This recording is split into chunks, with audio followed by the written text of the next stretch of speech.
Hello ladies and gentlemen, and welcome back to my channel for another Hot Toys 1/6 scale DC figure and vehicle unboxing and review. Today, we're taking a look at Batfleck and his Batcycle from The Flash. Now, I got mine at a discount from Pop Collectibles. As always, do your own research, make sure you're comfortable before buying. I've popped a link to their site in the description, along with the discount code Justin's Collection, for 5% off your order if you decide to buy from them. While you're down there, why not hit that subscribe, bell notification icon, and join button, so you're notified as soon as brand new DC content goes live on the channel. This is a bloody big box. They keep releasing larger and larger figures and vehicles and sets and packaging them together like this. It turns out, when you release Batman with his Batcycle from The Flash, this is the size of the box that you end up with. As for the box art, I love the colour scheme, the blue and grey motif. I've always wanted to see a live-action blue and grey suit Batman. Taken seriously. I love 66, but know what I'm talking about.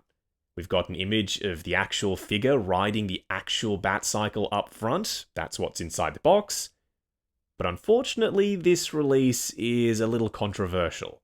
We'll get stuck into it. On the side of the box, nothing special really. A Flash movie logo, Batfleck symbol done in high gloss, his name and Batcycle once more, then a gradient effect for the background.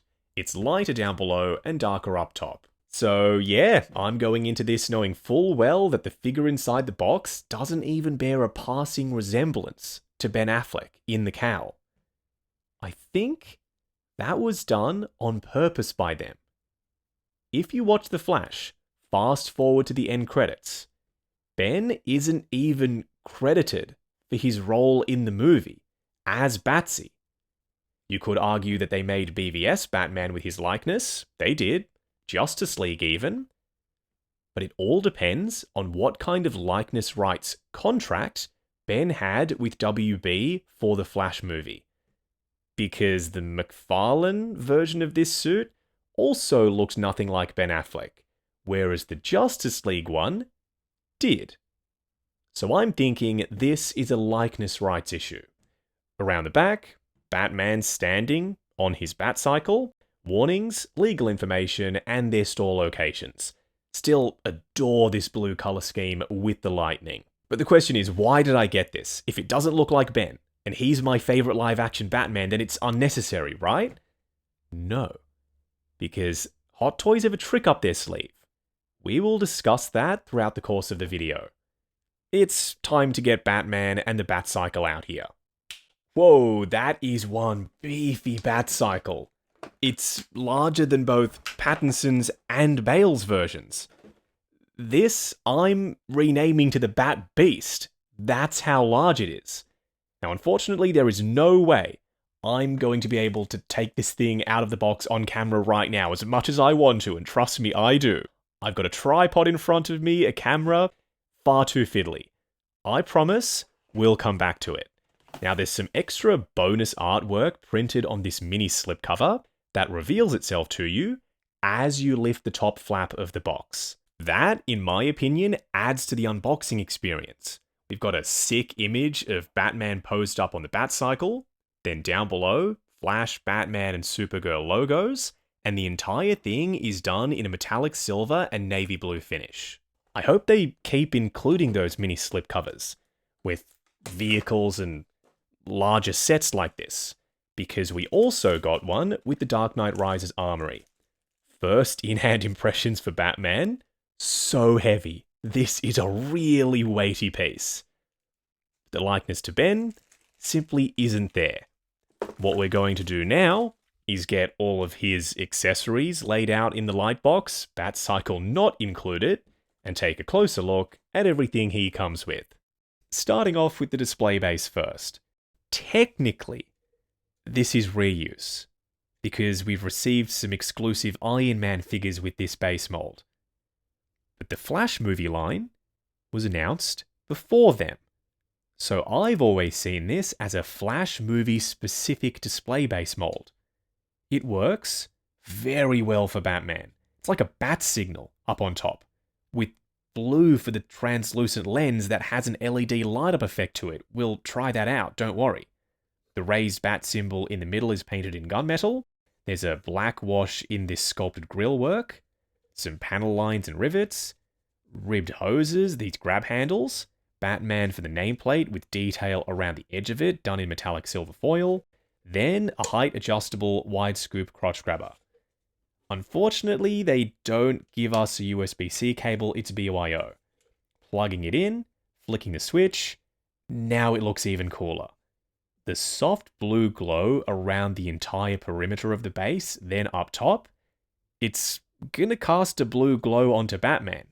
Seeing as though he's wearing a blue outfit, that's gonna look incredible. When it comes to head sculpts, we get two of them. An articulated neck cowl, that's what this is, and a fixed neck cowl already installed on him right out of the box. Mouth plates, 3 of them, neutral, angry, and mid-sentence. None of them look like Ben, they are very tan. Seeing as though we don't get a ton of stuff with Batman, wouldn't it have been cool if they gave us die-cast batarangs for once? They're plastic, quite lightweight, but prickly, so watch out for the spiky bits, there's quite a few of them, as you're wedging these into his batarang holding hands. Painted in shiny chromy metallic silver, brown speckling to make them look rusty, and a black wash in the panel lines.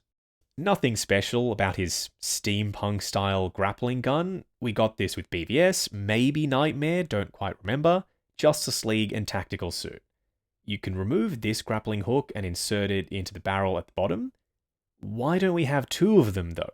Normally we get 2 because there's 2 clips on the side of this grappling gun. A silver dry brush on the main body, brown handle with some wood grain texture painted on. This extended grappling line is made of metal, but we're experiencing some mold degradation.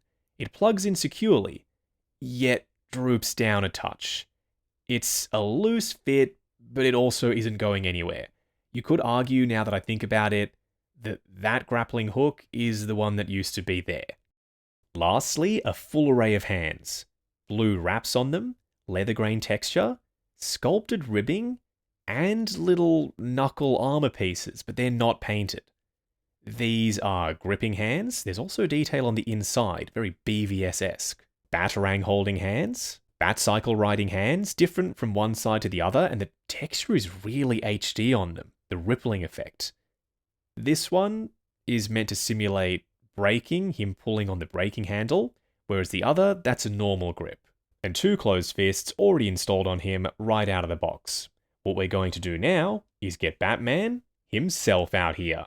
Standing straight up and down in the light box, no crazy poses or accessories or anything like that. For a bat suit to become one of the all-time great Batman outfits in live action, it needs to be functional, suit the actor that's wearing the outfit, work for the scene that it appears in, be intimidating, and above all else, look badass. How does this suit fare? Yeah, it's got none of that. The only things that this outfit and therefore this figure has going for it are number 1, Ben Affleck's last appearance in the DCEU was wearing this suit. Number 2, he's quite beefy and sizable. And number 3, the blue and grey colour scheme.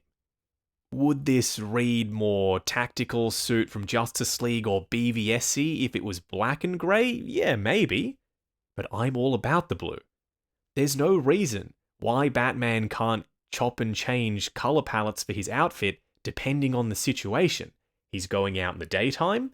Why not rock the blue and grey? That's what he did in The Flash. Say what you will about the look of this costume. There's no denying that the scene in that movie that this look came from was epic. He was gliding through the air through fireballs and riding the Batcycle and grappling onto moving vehicles while sliding around and bashing into cars, kicking people's asses inside a Hummer. All of that works for me, I think there's enough good stuff about this suit if you dig deep and look for it, that it's worth picking up. That's why I did it. Up close and personal, kicking things off with Batman's non-articulated cowl. The magnet one, his moving eyes, the 3 terrible switch-out interchangeable mouth plates. All of that is coming up. Let's discuss this mouth plate first, the most neutral expression of the 3. It's, detail-wise, really good. Plenty of skin texture, 5 o'clock shadow, shading, sculpted lines on his lips. That's not something they do all the time. But it looks nothing like Ben Affleck. Intentionally so. They went out of their way to make sure that this could never be mistaken for Ben. No cleft chin, way too thick for the lips, and no mole. That, if they'd have added that on there, then maybe you could have argued that they were taking some artistic liberties with this mouthplate, but it was still trying to be Ben. No. Very clearly, they didn't have the likeness rights for this. Covering up the mouthplate, the cowl sculpt is near perfect. The shape and size of it, the small, Dark Knight Returns style ears, the furrowed brow look for the cowl, there's sculpted skin texture around his eyes, with sculpted eyelashes. Then they've painted that black to simulate the eye makeup. The eyes themselves have depth and life to them, with some red veins around the edge. It's just the mouth plates that let this entire cowl down. We need to discuss what the solution is for this in the pros and cons segment, but I've also got my own ideas of how to fix this. You know what? I kinda see it. If this one had the cleft chin and the mole, it would be the most Ben Affleck-y of the 3 mouth plates. This expression is close to Ben. Still not there. Detail? Incredible. Separate inset sculpted plastic teeth. Subtly translucent. And there's a wash in between the teeth, so it looks like there's separation between them. Actual depth inside the mouth. That's a real shadow. It's not painted to look that way. I wish the likeness was coming through more for me. It's just not there. Nope. I wish I could leave it at that. No Ben Affleck likeness. The expression is goofy more than it is fierce. And it doesn't fit inside the cowl properly. Everything is inflated. His cheeks are puffed up. His chin is jutting out too far. This is the worst of the 3 mouth plates.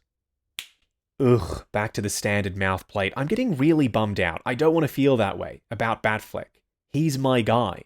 Blue and grey batsuit. Everything I've been asking for.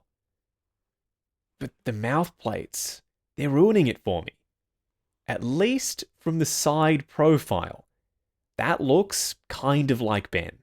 You can't tell that the cleft chin isn't there and the mole is on the other side.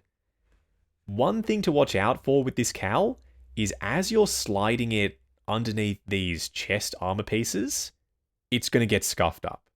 There's some glossy spots around the base of the cowl. You could push them down further to try and hide them.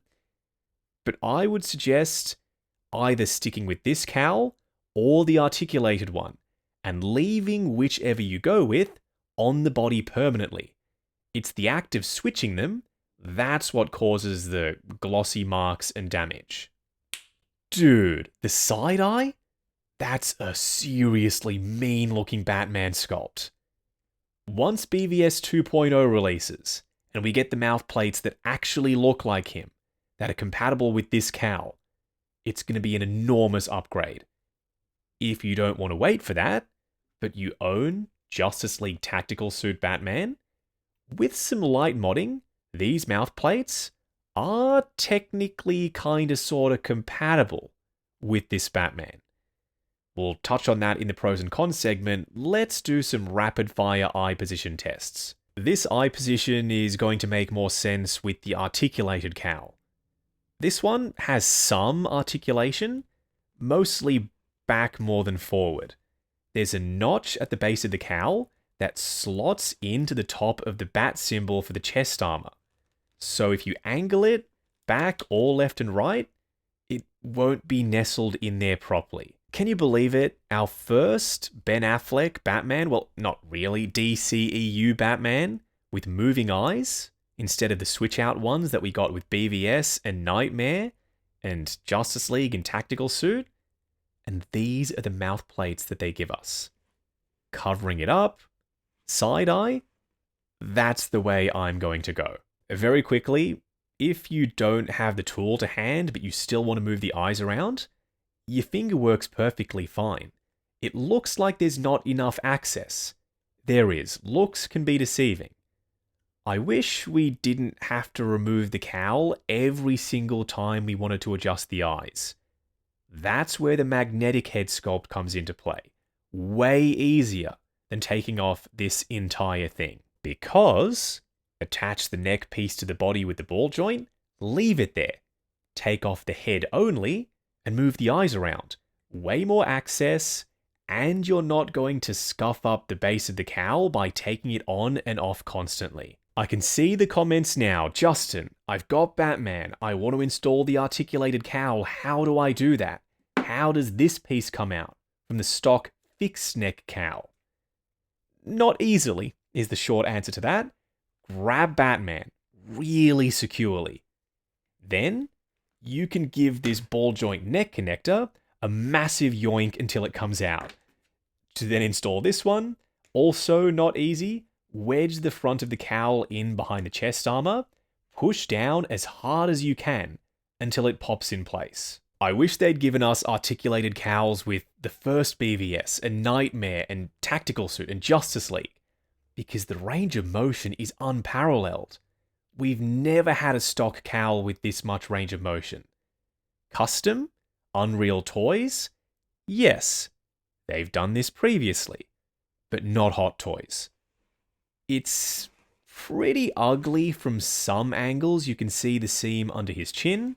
From front on, even from a 3/4 turn, not that noticeable really. I just cannot get enough of this cowl sculpt with side-eye. I've switched the mouth plate too to show you what that looks like. The overall shape and size of the head and neck, similar to the fixed neck cowl, so we don't need to try out all of the different eye positions. Let's go back to stock, then we can discuss the outfit, the body, and the cape. There we go. Back to stock. The edges of the cowl are too abrupt for me. They end so sharply. I was hoping we'd be able to grab the excess fabric for the cape and fold that over the edge of the cowl, BVS style. There's not enough excess fabric for that to be possible. Not with the stock Hot Toys cape at least. Custom one? Potentially that would be doable. You know, it's funny, for once they've given us a decent Batfleck cape. But it's not accurate. It's supposed to be made of the same stuff as the cowl. Maybe that's impossible, but they could have gotten closer than this, surely. This is straight fabric, and it's way more saturated than the blue for the cowl. It's scalloped along the edges, straight, thin, lightweight fabric, there's a textured weave to it, and it's wired in some of the spines and along the outside edges. It's going to be great for posing. It drapes, but it just doesn't look right for this batsuit. Underneath the cape, sculpted back armor, some straps integrated into the lattice work for it, the back of the belt, no buckle. That means that the front buckle would be functional with this suit, whereas BVS had a different buckle around the back. You could undo it. You can't do that here. There's weathering not only on the belt pouches and in the crevices for the main body of the belt, but a lighter grey dry brush on the armor with a black wash in the crevices. That's how they've done all of the armor. A base layer of grey, lighter grey dry brushing and speckling, some silver metallic pitting but not a ton, mostly on the bat symbol, and a black wash. The symbol in the movie was shinier than this. There's a decent sheen. I'm not going to complain about it. I've not seen anyone else talk about this, now that I think about it. The chest armor plates are articulated. You can flare them out. Not a ton, but enough for it to make a difference. I suggest you do this, because with them flared out to the max, it gives him a bulkier looking chest and a narrower looking waist. That was one of the most common complaints I saw online, that he didn't have that V taper and his proportions were off. Simply by flaring these out, it's not solved entirely, but it looks a hell of a lot better. Another complaint was motocross gear on Batman? Not necessary. It's too busy of a design. Ben's suits, they were sleek. BVS, perfection. Then Justice League, less so. Tactical Batsuit, that's when they started to lose some people. This is tactical suit, but cheaper looking and worse in almost every way. Do I like anything about it? Yeah, I do. The color scheme, the blue and grey, the musculature visible underneath the motocross gear, and the big prominent armored bat symbol. This, it works for me just enough to warrant adding it to my collection. The shoulder pads are attached to the chest armor with these elastic straps, screen printing on them, articulated, and connected to the suit with Velcro. The bicep guards, adjustable. Gauntlets, same thing. Elbow pads, they can move around, they're on straps and buckles. Be careful of these gauntlet spikes. They are so sharp. These fins have cut me more than a few times, not just on this guy, but with BVS and the other figures too. Hand armor, articulated. We've got blue wraps on the gloves, but you already saw that in the accessory segment. Okay, so now that I've said all of that, can you remove the armor plating? Some of it, yes. The gauntlets, take that off. Bicep armor, probably. Shoulder pads, no. Because if you do, you're left with Velcro pads on his shoulders for his undersuit. So they have to stay. Chest armor, no idea how to take that off. It remains, and without it, there'd be no bat symbol, so it needs to be there. Belt, leave that alone. Thigh armor, that can come off. Knee pads, there's suit, knee pads underneath that, you can remove them. And boot guards, removable. So it's the shoulder pads and the chest armor. Could you cut away some of it and make that look good? Potentially, I'm not brave enough to try that myself. I've seen some pictures of this guy with the belt up here like this. Because it's free floating, it's adjustable. That means you need to adjust it. Bring it down as far as it will go to make his torso look longer and so that you can expose the bottom armor plates on his abs. They're meant to be visible. Speaking of them, it's a rubbery overlay on top of a rubbery suit material, with screen printing for the line work and baked in gel padding for the musculature. This is a delicate suit. Be mindful of how you're posing him. It could easily be damaged. His thighs are so bulky, not just because of the sculpted plastic armor, but that does help. This is ABS, whereas the lattice work with the straps running through those pieces, PVC plastic, a lot more flexible. The straps are elastic, that means they'll get out of the way for articulation. Knee pads, also on elastic straps. Boot guards, this honeycomb pattern, I like that. They're adjustable, and the front armor pieces are articulated. They're pinned in on either side. Navy blue paint apps with some silver chipping. There's more navy blue armor on his toe right there. A little bit up the top where the tongue would be for the boot. It would extend underneath that. Some leather grain texture. Front and back, that's different texture. A buckle sculpted in. And not much on the underside. I was expecting more tread than this. I don't usually spend this long on 1/6 scale boots. I'm going to today. There's a buckle that slots underneath this boot guard with a sculpted raised bit that sits over the top. That seems like this is leather and it's pushing against that buckle, leaving an indentation. The leather grain texture, the dry brushing, those buckles. These have to be some of the best boots I've ever seen from them. Holy shit. Sometimes you just have to say fuck it. I grabbed myself an X-Acto knife very carefully trimmed off this little ledge piece with the Hot Toys branding on it, so I could reinstall it if I had to. I don't have to, because if you pop the magnet back inside the tactical suit mouthplates, they will still work with the tactical suit cowl even without the ledge. This saves this piece for me. I was so devastated with the mouthplates that he came with. Tactical suit ones elevate this figure to the next level. The outfit, the color scheme, all solid. The sculpt for the cowl. But it was the mouthplates. Now, the likeness to Ben is undeniable. From every angle, I can see it. Let's try out the other two tactical suit mouthplates and see what they do for him. They're not in there super securely, just held in place with friction against the edge of the cowl. Blue tack could solve this very easily. The lips, slightly parted talking mouth. This, yeah, it still looks like Ben, but it's not as badass as that neutral expression faceplate was. I am so chuffed that I tried this. Head tilt to the side, turned all the way around like only Ben Affleck's Batman can do.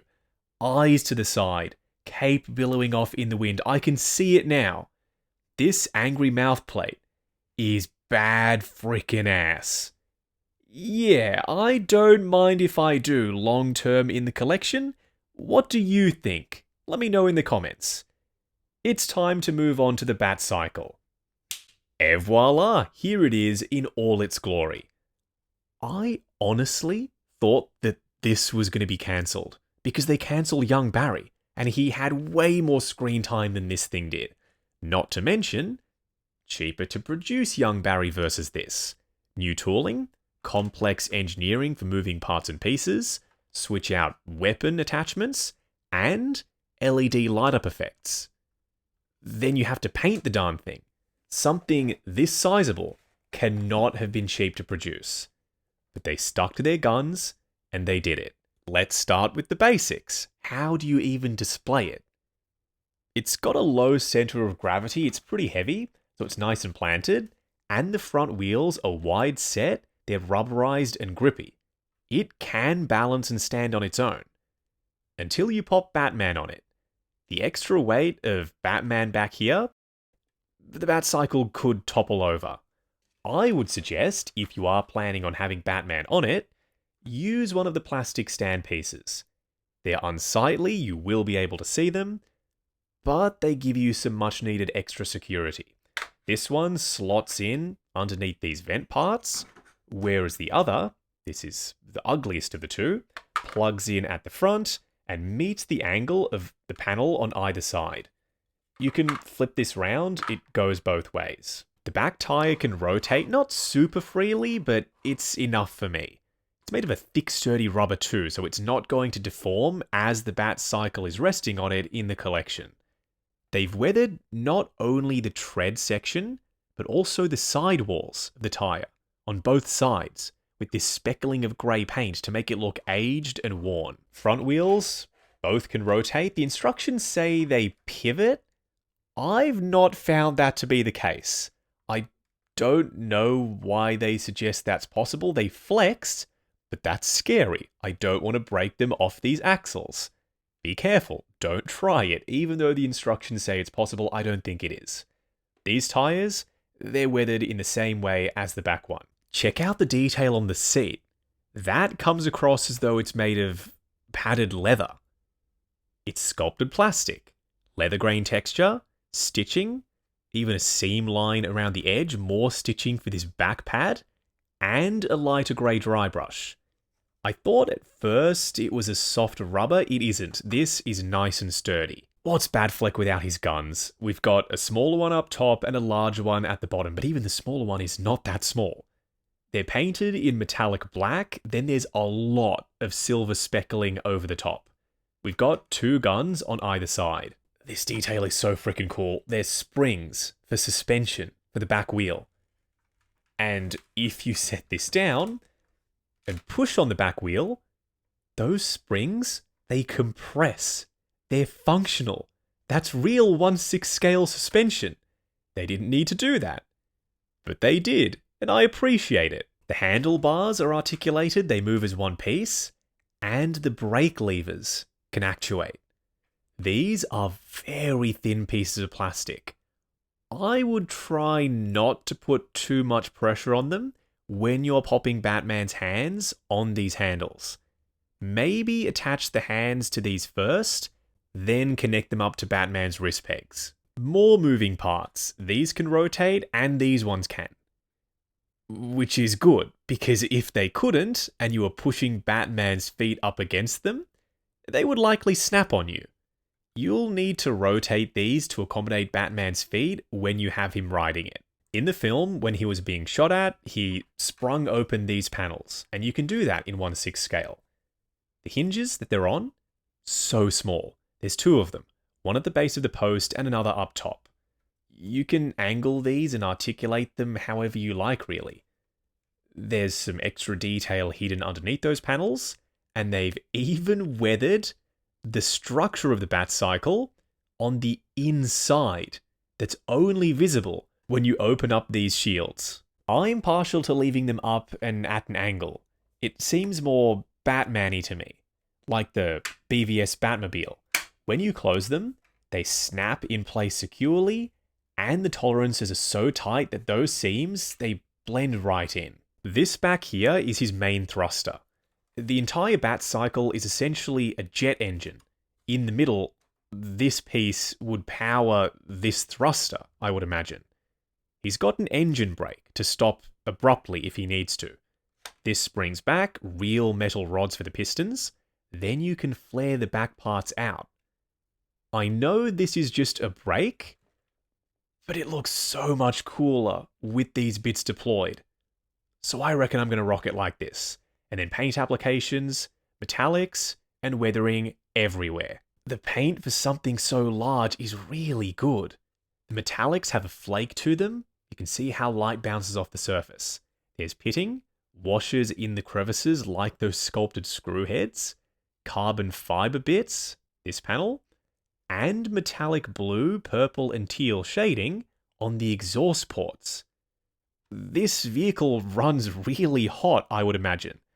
So those exhaust ports, they would get superheated and discolor like that. It's all tactile. You can feel the grit and the texture. The silver chipping on the raised edges. The wind burn effect. This thing has been traveling at crazy speeds from Gotham to Central City. It would look this disheveled, but it's still badass. Whoop, just spotted another really cool paint app. The metallic orange on the inside of this jet engine. There's sculpted rotors, front and back, that aren't super noticeable until you turn the LEDs on. I'm curious to try that out, but not just yet. There's a buzzsaw up front that can rotate. It's got serrated teeth on it. I can't be the only one who didn't know this was here. He didn't even use this in the movie. Instead, he went with the battering ram attachment, which they have included. To prepare the Batcycle for its installation, you see this circular piece right here in the middle of the buzzsaw? You push it from the left side of the Batcycle, remove the pin on the other, then you can grab the entire thing and slide it out. This is weathered to the nines and super shiny. With that now gone, grabbing the battering ram, sliding it in place, you need to hold it there, lining up the hole in the back part of it with the hole inside the wheels. Then, the retaining pin that held the buzzsaw in there attaches magnetically and locks everything together. It's not the most secure connection because it's just one pin. Still, I think it's going to do the job. Now the Batcycle is even longer somehow, and meaner, with the metallic silver blades and the angled one, the fin up front, the side panels that flare out, the serrated teeth. Is this the buzzsaw? Did it turn into this somehow? Potentially. Now, in universe, Batman would have taken out these geometric chunks to make sure that this protrusion out the front of his Batcycle was as lightweight as possible. Why don't we reinstall the buzzsaw this is going to be impossible to handle on camera with the massive battering ram attached to the front of it. The buzzsaw goes in a lot easier than the battering ram did. Reinstalling the pin, easy as. Okay, now we can try the LED light up effect. There's a USB-C port on the underside of the Batcycle. Flicking the switch, now it's turned on. They don't include a USB-C cable, nor a power supply, not even a remote for this. If you want to turn the LEDs on, you have to reach underneath the Batcycle every single time and flick that switch. Unless you wire it up with like a fusion reactors kit or something. 2 headlights up front and a blue LED on the inside for the jet thruster turbine. Not only around the front, but also at the back. That right there.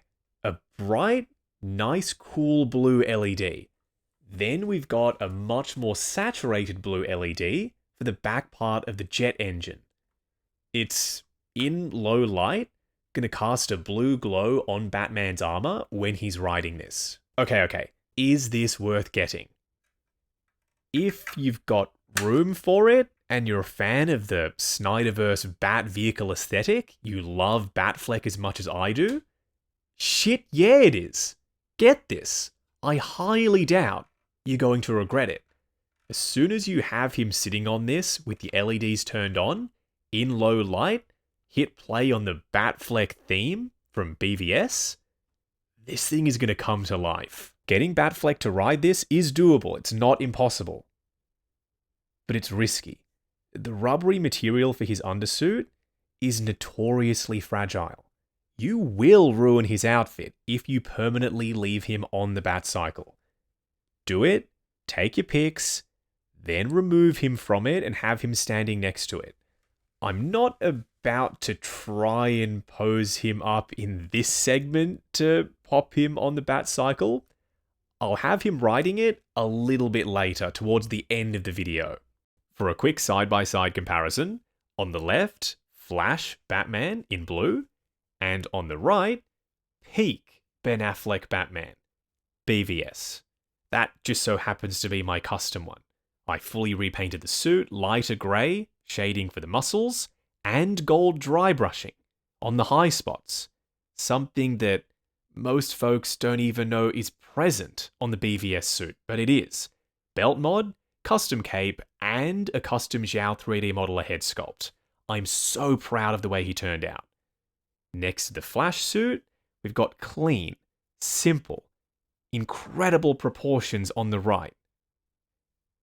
But with the figure on the left, it's a hot mess of a Batsuit. So busy.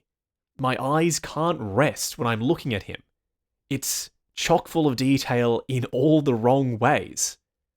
But the blue, and the fact that he's so chonky, I still kinda like it. Timeline-wise, this makes a little bit more sense.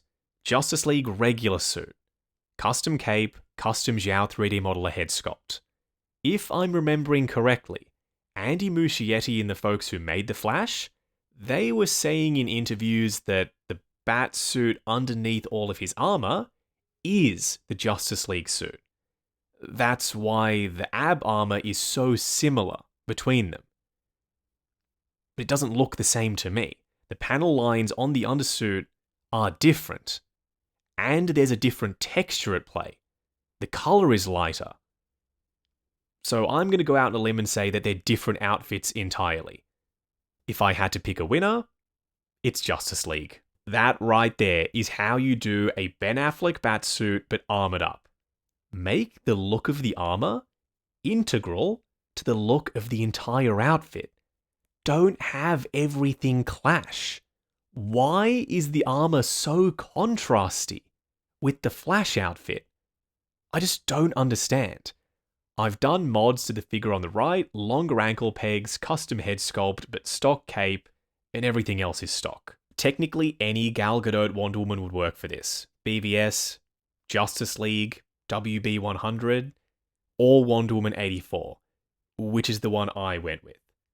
The bright, really colourful outfit, it fits the Flash movie aesthetic, and sculpted hair. No futzing required, unlike WB100. She's shorter than Ben Affleck's Batman? That looks right to me. Poor in-art Superman, he's better than this. He doesn't deserve to be standing next to this abomination of a Batman. And I say that as a term of endearment. I still have a spot for this Batman in my collection. Kal-El is shorter than the Dark Knight, but not by much. Finally, Ezra Miller's Flash from Justice League. At the time of filming this video, the Flash movie Flash isn't out yet. When he gets released, in his unboxing and review video, we'll redo this comparison. Going over articulation, starting off with Batman's head sculpt. I've opted for the split neck magnetic cowl. If you prefer the cleaner look of the fixed neck one, you're going to get very little range out of it, almost none in fact. With this one, looking forward to there, looking up to there, plenty of range for gliding or Batcycle riding pose, swivel, and tons of pivot side to side. The only issue with this cowl is at certain angles, it gets a little bit gappy underneath his chin. His shoulder pads are attached to his chest armor with these straps and then to his undersuit with Velcro, so you can remove them and reposition them. His arms will go up to there, going forward and back. There's a butterfly joint at the shoulder that hinges up and down. Swivel at the bicep, double bend at the elbow going past 90. Then for his wrist peg, it's a ratcheted hinge and swivel. His torso crunches forward to there, not a ton, going back more than forward at least. Swivel and pivot side to side. His legs will go forward on clicky ratchets to there before they lock out. Going out to there, also ratchets. Swivel at the upper thigh. Double bend at the knee, going past 90. Then a split cut boot design with a double ball peg for the ankles. Good for forward and back. That's a pretty decent range of motion actually. Swivel and ankle tilt. After you're done posing, don't forget to bring these guards back down to cover up the gaps. Moving on to the 3 cool and 3 annoying things. The first annoying thing, and by far the most egregious one, is the likeness rights issue.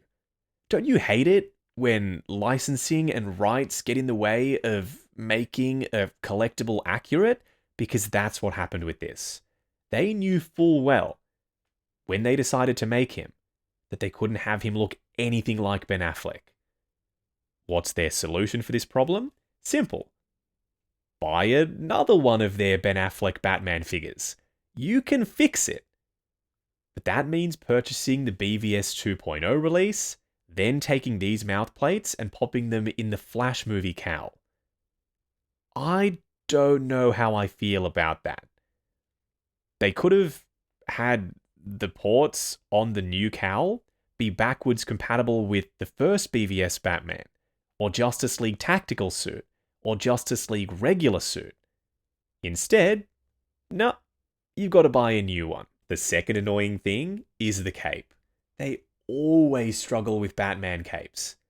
But this time, it's got nothing to do with the material choice or the way it's been wired. Instead, it's the construction of the darn thing. It's not accurate. The way there's a step down from the cowl edge to the cape, that shouldn't be there. How do you solve it? Step 1, beef up the area underneath the traps so that this is a continuous smooth line.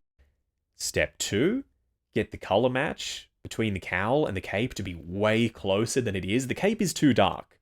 Then step 3, texturize it. This is straight fabric. The cowl looks like it's made of leather with the leather grain texture. I'm not asking for pleather. I would never do that. Instead, print that waxy textured finish on the surface of the fabric, just like what Jackson Ju and Unreal Toys do. You could even take it a step further if you wanted, and wrap the underside of this cowl in the fabric.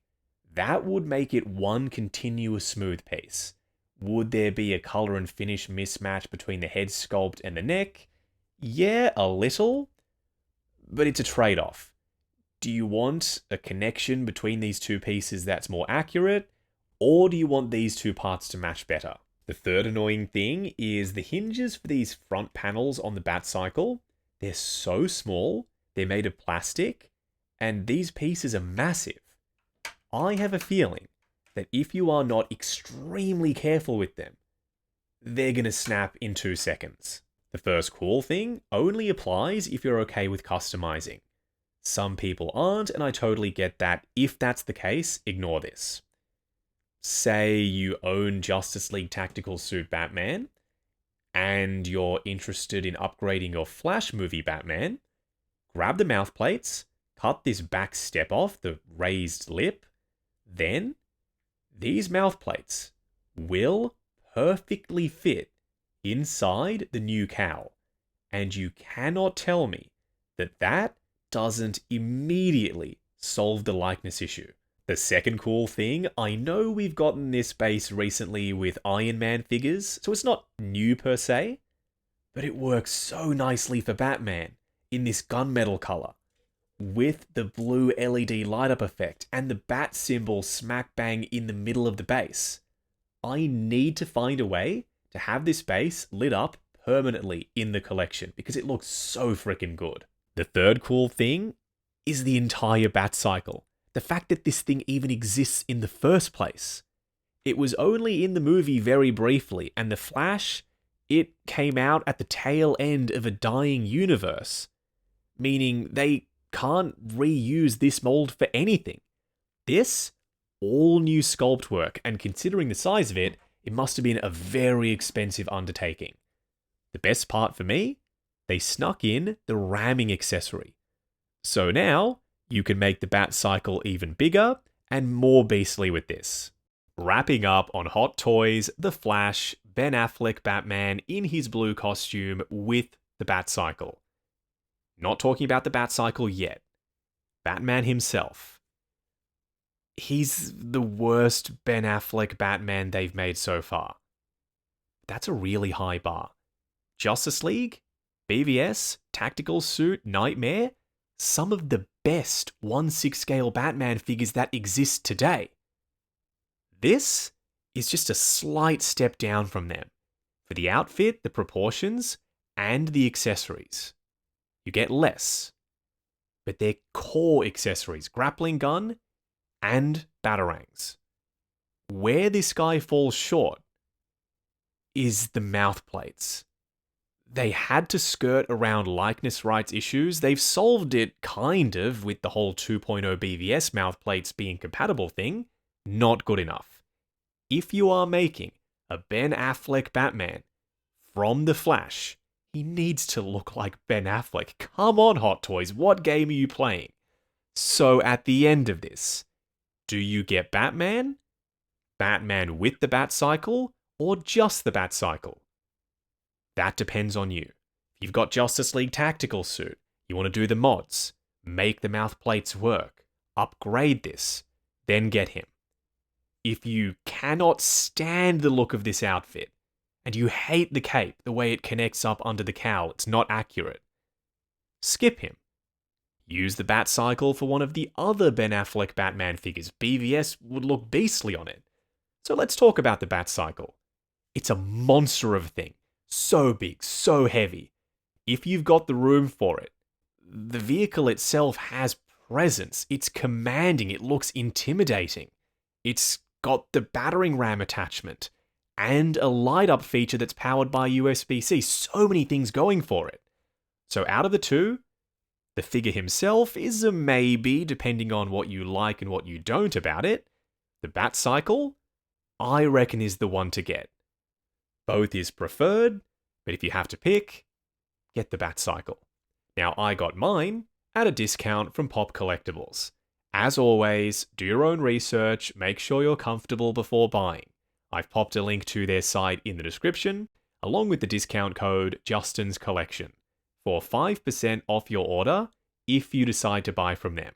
While you're down there, why not hit that subscribe, bell notification icon, and join button if you like the sound of seeing your name in the end credits of my reviews. Like, comment, and subscribe. We'll catch you in the next video.